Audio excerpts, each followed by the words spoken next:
എന്ത് വേണമെങ്കിലും പറഞ്ഞോ ചേച്ചി. മോളാണെങ്കിൽ നല്ല പാല് പോലെ വെളുത്ത കുട്ടി, നല്ല ഒന്നാന്തരം വെളുത്ത കുട്ടി. ആ എങ്ങനെ വരാതിരിക്കും? മകളുടെ അച്ഛന് പാൽക്കച്ചവടം അല്ലേ ജോലി. അത് നിങ്ങൾ പറഞ്ഞത് വളരെ ശരി തന്നെയാണ്. ശരി ശരി, തമാശയൊക്കെ പോട്ടെ. ഇനി ഒരു കാര്യം പറയാം. സ്ത്രീധനമായിട്ട് നിങ്ങൾക്ക് എന്താ വേണ്ടത്? അതെന്താന്ന് വെച്ചിട്ടുണ്ടെങ്കിൽ ആദ്യം തന്നെ എന്താ വേണ്ടെന്ന് വെച്ചാൽ പറഞ്ഞാൽ അതതുപോലെ ചെയ്തു കഴിഞ്ഞാൽ പിന്നെ വേറെ കുഴപ്പമില്ല. വേണ്ട വേണ്ട ചേച്ചി, നമ്മുടെ ദൈവത്തിന്റെ സഹായം കൊണ്ടെല്ലാം നല്ലതാ. പക്ഷെ എന്നാലും പിന്നെ നിങ്ങൾക്ക് താല്പര്യം ഉണ്ടെങ്കിൽ ബാരാത്ത് വരുമ്പോ പനീറിന്റെ കുറെ ഐറ്റംസ് അങ്ങ് വെച്ചാ മതി. ഷാഹി പനീർ, കടായി പനീർ, പനീർ ടിക്ക, അങ്ങനെ എന്തെങ്കിലും സാധനങ്ങള്. പിന്നെ വിരുന്നുകാര് വരുന്നവർക്ക് മനസ്സിലാകട്ടെ നമ്മുടെ മരുമകളുടെ വീട്ടില് ഭയങ്കര ഡയറി ബിസിനസ്സാന്ന്. അതിന്റെ കൂടെ നമുക്കൊരു 10 കിലോ പനീറും വേണം. സമ്മതാണോ? ഇത്രയേ ഉള്ളൂ ഡിമാൻഡ്. ഒരു കുഴപ്പമില്ല. ഇത് നിങ്ങൾ വേണ്ടെന്ന് പറഞ്ഞിരുന്നെങ്കിൽ ഞങ്ങൾ ചെയ്യുമായിരുന്നു. അങ്ങനെ എല്ലാവരുടെ സമ്മതത്തോടുകൂടി ഈ കല്യാണം ഉറപ്പിച്ചു. അങ്ങനെ കുറച്ചുനാള് കഴിഞ്ഞ് സിമ്രൻ ഖന്ന വീടിന്റെ മരുമകളായി. അങ്ങനെ കല്യാണത്തിന്റെ അടുത്ത ദിവസം, അമ്മേ ഇന്നെന്റെ ആദ്യത്തെ പാചകമാണ്, എന്താ ഉണ്ടാക്കണ്ടേ?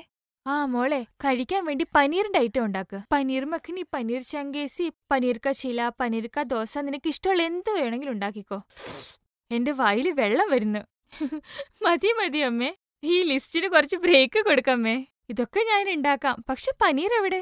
എവിടെയാന്ന് വെച്ചാ നിന്റെ അച്ഛന്റെ കമ്പനിയിൽ നിന്ന് വരാനുണ്ടല്ലോ 10 കിലോ പനീർ. അതെവിടെ? ഓഹോഹോ, ആ പനീറോ?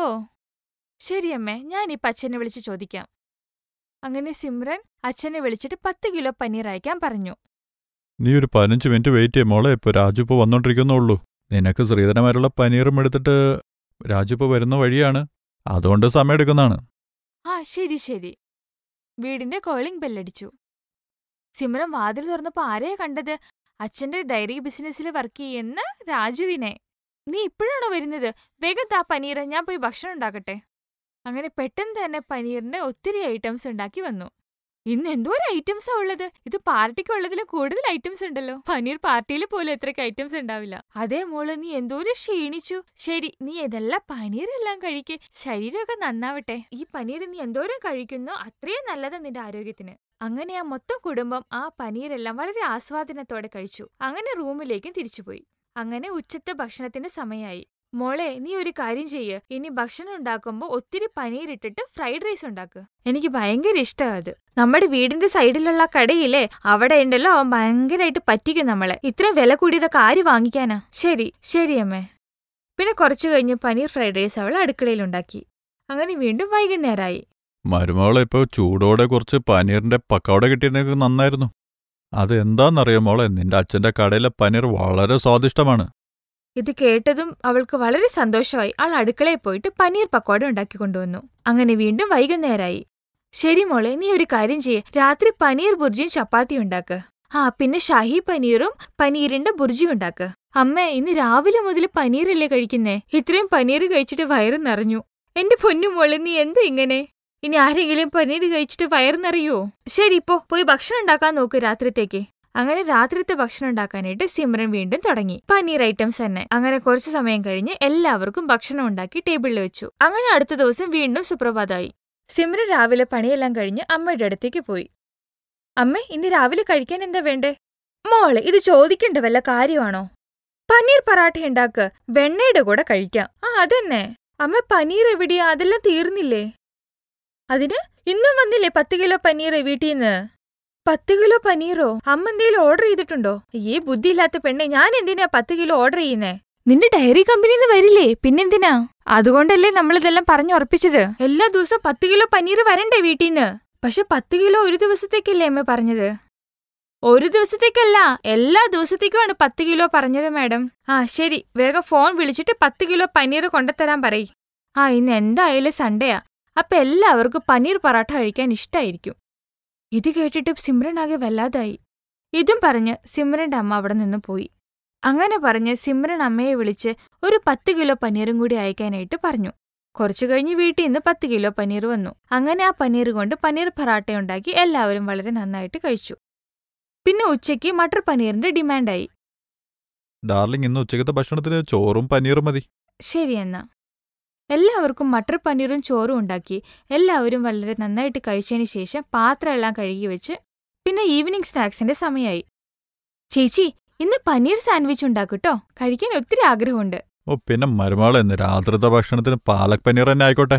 എനിക്കും അത് കഴിക്കാൻ ഭയങ്കര ആഗ്രഹം തോന്നുന്നു. അങ്ങനെ ഓരോരുത്തരുടെ ആഗ്രഹം അവൾ പൂർത്തീകരിച്ചു കൊടുത്തു. വൈകുന്നേരം എല്ലാവർക്കും സാൻഡ്വിച്ച് ഉണ്ടാക്കി കൊടുത്തു. പിന്നെ രാത്രി പാലക് പനീറും ഉണ്ടാക്കി കൊടുത്തു. ഇതെല്ലാം കഴിഞ്ഞ് അടുക്കളയിലെ പണിയും കഴിഞ്ഞ് അവൾ അവളുടെ റൂമിൽ വന്നു. അയ്യോ ദൈവമേ, ഇതെന്ത് ആൾക്കാർ ഇവിടെ ഉള്ളത്? ഓരോ ദിവസം 10 കിലോ പനീറാണോ കഴിക്കുന്നത്? ഇതെന്താ മനുഷ്യനോ രാക്ഷസനോ? അങ്ങനെ വീണ്ടും അടുത്ത ദിവസമായി. ഇന്ന് എനിക്ക് പനീർ കൊണ്ടുണ്ടാക്കിയ ബർഗർ കഴിക്കാൻ നല്ല ആഗ്രഹമുണ്ട്. എന്നാ നീ അതിന്ന് ഉണ്ടാക്ക് എല്ലാവർക്കും കഴിക്കാനായിട്ട്. അമ്മേ, പക്ഷെ പനീർ ഇല്ലാന്ന് മാത്രം പറയല്ലേ. അച്ഛനെ വിളിച്ച് പനീർ അയക്കാൻ പറയ്. ഇങ്ങനെ ഓരോ തവണയും ഓരോ കാരണങ്ങൾ പറഞ്ഞ് അവളുടെ വീട്ടിൽ നിന്ന് 10 കിലോ പനീർ വീതം വരുത്താൻ തുടങ്ങി. ഇതുകൊണ്ട് സിമ്രന്റെ വീട്ടിലും കുറെ ബുദ്ധിമുട്ടുകൾ ഉണ്ടാവാനും തുടങ്ങി. ഒരു ദിവസം അവൾ അവളുടെ വീട്ടിൽ പോയി. എന്ത് പറഞ്ഞു ചേച്ചി, നിങ്ങളുടെ കല്യാണം കഴിഞ്ഞ മുതൽ കട മൊത്തം നഷ്ടത്തിലാണ്. ദിവസം 10 കിലോ പനീർ നിങ്ങളുടെ വീട്ടിലേക്ക് തന്നെയാണ് വരുന്നത്. ഇത് കാരണം കടയിൽ പനീർ മേടിക്കാൻ വരുന്നവർക്ക് കൊടുക്കാൻ ഒന്നും തന്നെ ഉണ്ടാകുന്നില്ല. ഇത് കാരണം ദേഷ്യപ്പെട്ട് കസ്റ്റമേഴ്സ് എല്ലാം തിരിച്ചു പോവുകയാണ്. എന്റെ ദൈവമേ, അവിടത്തെ ആർത്തി തീർത്തേ പറ്റുള്ളൂ. സിമ്രൻ കുറച്ച് പ്ലാൻ ചെയ്തു. എന്നിട്ട് വൈകിട്ട് വീട്ടിലേക്കും വന്നു. അടുത്ത ദിവസം, നിന്റെ വീട്ടിൽ നിന്ന് ഇതേവരെ പനീർ വന്നില്ലേ? ഓ, ഇന്ന് വന്നു. പക്ഷെ ടോഫു പനീറാ വന്നത്. ഏതോ വലിയൊരാള് വന്നിട്ട് എല്ലാ പനീറും വാങ്ങിച്ചോണ്ട് പോയി. ഓ, തോഫു കോഫു കീഫു അത് എന്ത് വേണമെങ്കിലും ആയിക്കോട്ടെ, പനീർ തന്നെയല്ലേ. എല്ലാം ഫ്രീ അല്ലേ കിട്ടുന്നേ, അപ്പൊ ഒരു കുഴപ്പമില്ല. ശരി അമ്മേ, നിങ്ങൾ വിചാരിക്കുന്ന പോലെ തന്നെ. അങ്ങനെ സിമ്രൻ ടോഫു പനീറിന്റെ കറി ഉണ്ടാക്കി കൊണ്ടുവന്നു. എല്ലാവരും ഫസ്റ്റ് വായ കഴിച്ചപ്പോ തന്നെ വായ അടച്ചു. മരുമകൾ ഇതെന്താണ്? പനീറുന്നത് അത്ര നല്ലതല്ലല്ലോ. ഇതിന് സ്വാദില്ലല്ലോ. ആ അതെ അച്ഛാ, ഇത് തോഫു പനീറാണ്. ഇതിന്റെ സ്വാദ് കുറച്ചു വേറെയാണ്. കുഴപ്പമില്ല, കഴിച്ചു അച്ഛാ. പനീർ തന്നെയല്ലേ. അന്നത്തെ ദിവസം എല്ലാവരും ആ പനീറിന്റെ ഭക്ഷണം കഴിച്ചു. ഇനി അടുത്തത് സോയാ പനീറിന്റെയാണ്. ആ മോളെ, ഇന്ന് പനീർ സാൻഡ്വിച്ച് ഉണ്ടാക്ക്, അതും സോസിന്റെ കൂടെ. കുറച്ചു കഴിഞ്ഞപ്പോ സോയാ പനീറിന്റെ സാൻഡ്വിച്ചും കൊണ്ടുവന്നു. ആ പനീർ കഴിച്ചോണ്ടിരുന്നപ്പോ തന്നെ ഒരു പല്ല് ഒടിഞ്ഞും പോയി.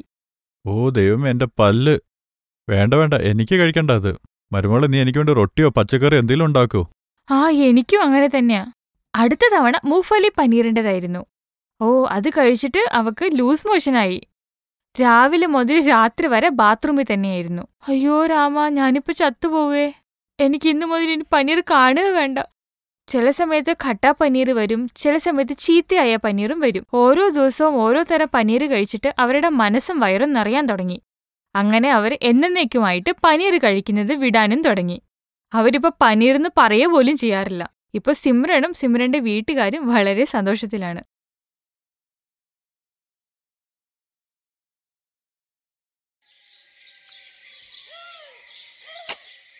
അതെ ഗൗരി, നിർത്തിക്കോ നീ. ഇനി നീ വീട്ടിൽ പൊക്കോ. ശിവം തന്റെ ഭാര്യ ഗൗരിയോട് വീട്ടിൽ പൊയ്ക്കോളാൻ പറഞ്ഞ് ജോലി ചെയ്യാൻ തുടങ്ങി. അവര് പാവപ്പെട്ടവരായതുകൊണ്ട് നാട്ടിലെ വലിയൊരു മുതലാളിയുടെ കൃഷിഭൂമിയിൽ ജോലി ചെയ്യുന്നവരായിരുന്നു. അങ്ങനെ രണ്ടുപേരും അവരുടെ വീട്ടിലെത്തി. അല്ല ഗൗരി, ഇന്ന് കഴിക്കാൻ എന്താ ഉണ്ടാക്കിയത്? കുറച്ച് പരിപ്പുണ്ടായിരുന്നു, അത് വെച്ച് ഞാൻ കിച്ചടി ഉണ്ടാക്കിയിട്ടുണ്ട്. അതിനെന്താ, നീ ഉണ്ടാക്കുന്ന കിച്ചടി ഹോട്ടലിലെ ആഹാരത്തിനേക്കാളും രുചിയുള്ളതാണല്ലോ. ശിവം പറഞ്ഞത് കേട്ട് ഗൗരിക്ക് നാണം വന്നു. പക്ഷെ ഈ സന്തോഷം അധികം നാള് നിന്നില്ല. ഒരു നാൾ നാട്ടിൽ മഴയും വെള്ളപ്പൊക്കവും വന്ന് എല്ലാവരുടെയും വീടും കൃഷിഭൂമിയും നഷ്ടപ്പെട്ടു. അതിനുശേഷം അവരുടെ കാര്യം വലിയ കഷ്ടത്തിലായി. എന്തു ചെയ്യണമെന്ന് ഒരു പിടിയും കിട്ടുന്നില്ല. എന്നാ പിന്നെ നമുക്ക് നഗരത്തിലോട്ട് പോയാലോ? അവിടെ എന്തെങ്കിലൊക്കെ ജോലി കിട്ടുമെന്ന് ഞാൻ കേട്ടിട്ടുണ്ട്. നീ പറഞ്ഞ വളരെ ശരിയാ. അല്ലെങ്കിലും ഈ ഗ്രാമത്തിൽ നമുക്ക് ആരാ ഉള്ളത്? അടുത്ത ദിവസം തന്നെ ഗൗരിയും ശിവവും നഗരത്തിലേക്ക് പുറപ്പെട്ടു. കയ്യിൽ കിട്ടിയ സാധനങ്ങളുമായി അവര് രണ്ടുപേരും അവിടുന്ന് പുറപ്പെട്ടു.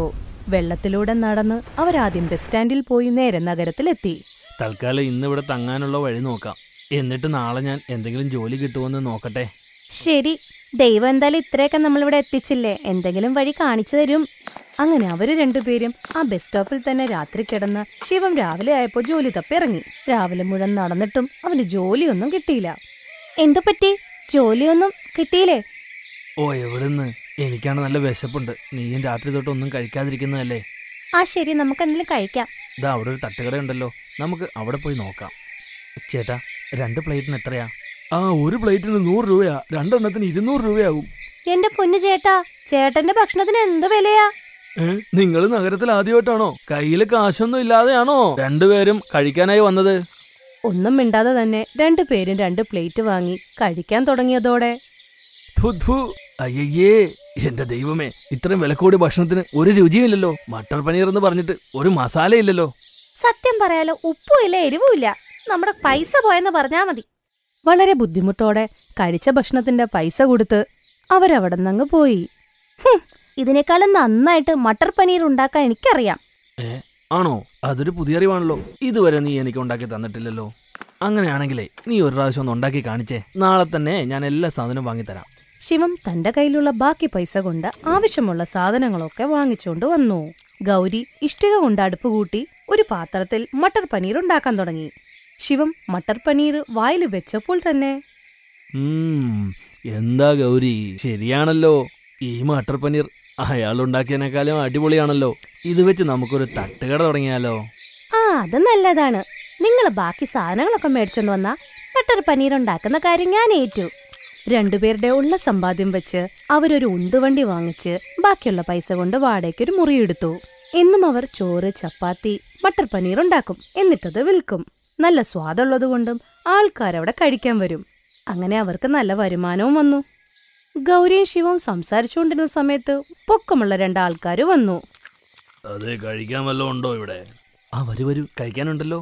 കഴിക്കാൻ ചപ്പാത്തി, ചോറ്, മട്ടർ പനീറുണ്ട്. എന്നാ 2 വെച്ചെടുത്തോ. അങ്ങനെ ശിവം രണ്ടുപേർക്ക് 2 പ്ലേറ്റിൽ കഴിക്കാൻ കൊടുത്തു. അങ്ങനെ അവരത് കഴിക്കാനും തുടങ്ങി. അവർക്ക് മട്ടർ പനീർ ഒരുപാട് ഇഷ്ടപ്പെട്ടു. എന്നിട്ട് അടിപൊളി, നിങ്ങൾ ഞങ്ങൾക്ക് ഭക്ഷണം തന്നു, അതിന് ഒരുപാട് നന്ദിയുണ്ട്. എന്നാ പോട്ടെ. അല്ല ചേട്ടാ, പൈസ തന്നില്ല. പൈസയോ? അതെ, പൈസ. ശിവം തന്റെ പോക്കറ്റിൽ നിന്നും കുറച്ച് പൈസയും നാണയങ്ങളും പുറത്തെടുത്തു. രണ്ടുപേരും ആ നാണയം ശ്രദ്ധിച്ചു നോക്കി. എന്നിട്ട് തന്റെ സഞ്ചിയിൽ നിന്നും 4 നാണയങ്ങളെടുത്ത് ശിവന്റെ കയ്യിലേക്ക് കൊടുത്തു. ഇത്രയും മതിയാകുവോ, അതോ ഇനിയും വേണോ? ദൈവമേ, ഇത് സ്വർണ്ണ നാണയമല്ലേ? അടുത്ത ദിവസം വീണ്ടും അവരവിടെ കഴിക്കാനായിട്ട് വന്നു. അതെ, ഭക്ഷണം എടുത്തോളൂ. ഗൗരി അവർക്ക് രണ്ടുപേർക്കും ഭക്ഷണം എടുത്തു കൊടുത്തു. എന്നിട്ടോ പനീറും ചോറും കൂടുതലിട്ടു. അവര് രണ്ടുപേരും വയറ് നിറച്ച് കഴിച്ചുകൊണ്ടിരുന്നപ്പോ ഒരു ഭിക്ഷക്കാരൻ അവിടെ വന്നു. ചേട്ടാ, നന്നായി വിശക്കുന്നുണ്ട്. കഴിക്കാൻ പച്ചച്ചോറാണെങ്കിലും തന്നാ മതി. നിങ്ങളെ ദൈവം അനുഗ്രഹിക്കും. എന്റെ കയ്യിൽ പൈസ ഒന്നുമില്ല. അതിനെന്താ ചേട്ടാ, അവിടെ ഇരുന്നോളൂ, ഞാൻ നിങ്ങൾക്കും ആഹാരം തരാം. ഗൗരി അയാൾക്കും ഭക്ഷണം എടുത്തു കൊടുത്തു.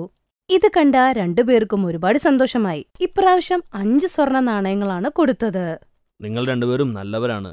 ഇതുപോലെ എല്ലാവരെയും എന്നും സഹായിക്കണം. അങ്ങനെയെന്നും അവര് രണ്ടുപേരും അവരുടെ തട്ടുകടയിൽ വന്ന് ഭക്ഷണം കഴിച്ച് അവർക്ക് എന്നും സ്വർണ്ണ നാണയങ്ങൾ കൊടുക്കുന്നത് ശീലമാക്കി. എന്നിട്ടൊരു ദിവസം, അല്ല ഗൗരി, 2 ദിവസമായി അവര് വരുന്നില്ലല്ലോ. ചിലപ്പോ അവരുടെ ജോലിയൊക്കെ കഴിഞ്ഞു കാണും. പക്ഷെ അവര് നമുക്ക് ഒരുപാട് പൈസ തന്നില്ലേ. ഇത് ദൈവത്തിന്റെ അനുഗ്രഹം തന്നെയാ. എന്നാലേ നമുക്ക് വൈകുന്നേരം ഇത് സ്വർണ്ണക്കടക്കാരന് കൊടുത്തിട്ട് എത്ര കിട്ടുമെന്ന് നോക്കിയാലോ?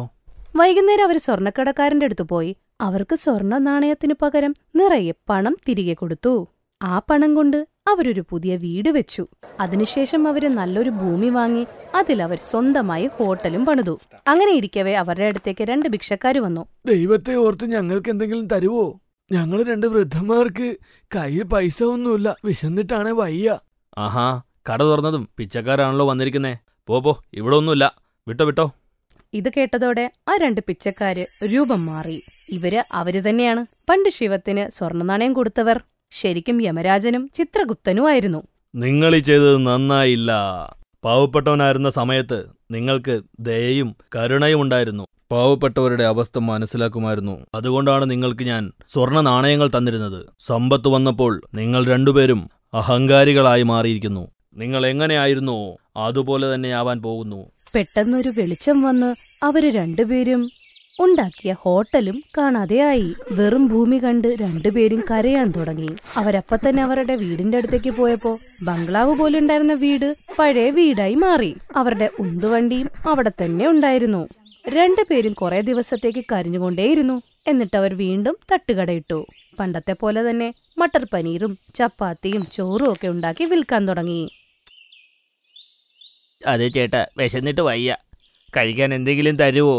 എൻ്റെ കയ്യിൽ പൈസ ഒന്നുമില്ല. കുഴപ്പമില്ല, നിങ്ങൾ ഇരിക്കൂ, ഞാൻ ഭക്ഷണം തരാം. അങ്ങനെ അവര് രണ്ടുപേരും ആ ഭിക്ഷക്കാരന് സ്നേഹത്തോടെ ഭക്ഷണം കൊടുത്തു. അയാൾ അവിടുന്ന് കഴിച്ചങ്ങ് പോയി. അങ്ങനെ ഒരു ദിവസം അവന്റെ ഉന്തുവണ്ടി വൃത്തിയാക്കിക്കൊണ്ടിരുന്നപ്പോ ഒരു പെട്ടിയിൽ മിന്നിത്തിളങ്ങുന്ന സ്വർണ്ണ നാണയങ്ങൾ അവര് കണ്ടു. ഗൗരി, ഇത് കണ്ടോ? സ്വർണ്ണ നാണയങ്ങളാണ്. ദൈവം നമ്മളോട് ക്ഷമിച്ചെന്ന് തോന്നുന്നു.